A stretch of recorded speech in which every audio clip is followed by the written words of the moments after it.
చేశాను. అదే సమయంలో సూపర్ 6 అంతా కూడా ఈరోజు ఇంప్లిమెంట్ చేశాం.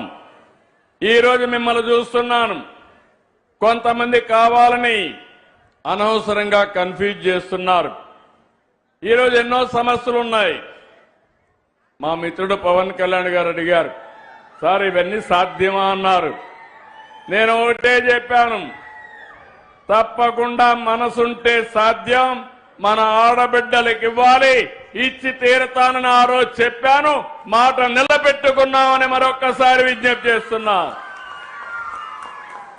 Palle Velugu, ultra Palle Velugu, city ordinary, express, metro express, వీటిలో ఏ బస్సు ఎక్కినా, ఎంత దూరం వెళ్లినా, జిల్లాలు మారినా ఎవరికి ఇబ్బంది లేకుండా ప్రయాణ సౌకర్యం ఏర్పాటు చేసే బాధ్యత ఈ ప్రభుత్వానిది.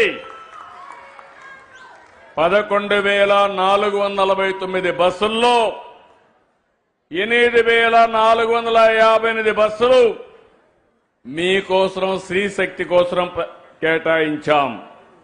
ప్రతి తల్లి అత్తింటిలోని తన కూతుర్ని ఉచిత బస్సులో వెళ్లి చూసి తిరిగి రావచ్చు. పైసా ఖర్చు లేదు.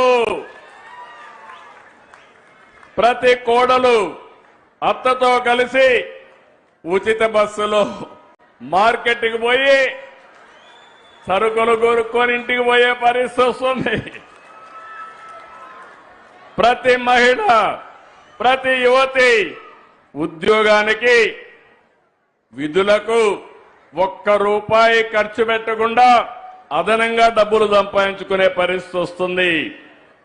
వృద్ధుల హాయిగా దేవాలయాలు, శ్రీకాకుళం నుంచి మంత్రాలయం వరకు, శ్రీశైలం వరకు ఉచితంగా ప్రయాణ సౌకర్యాలు ఏర్పాటు చేసుకోవచ్చు.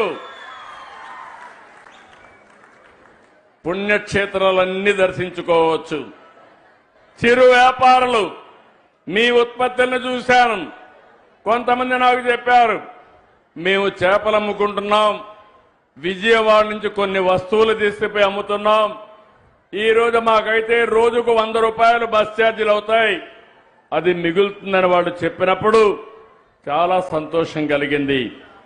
నరేగా పనులకు వెళ్లేవాళ్ళు, కూలీ పనులకు వెళ్లేవాళ్ళు ఆర్టీసీ బస్సుల్లో వెళ్లి మీరు పనిచేసి మళ్లీ ఇంటికి పోయే పరిస్థితి వస్తుంది. నేను ఎన్నోసార్లు చెప్పాను, అనేక కార్యక్రమాలు తీసుకొచ్చాం. ఈ రోజు ఈ కార్యక్రమం ద్వారా 2,62,00,000 మంది మహిళలకి లబ్ధి చేకూరే ఏకైక కార్యక్రమం ఈ యొక్క స్త్రీశక్తి అని చెప్పి కూడా నేను మీకు తెలియజేస్తున్నా.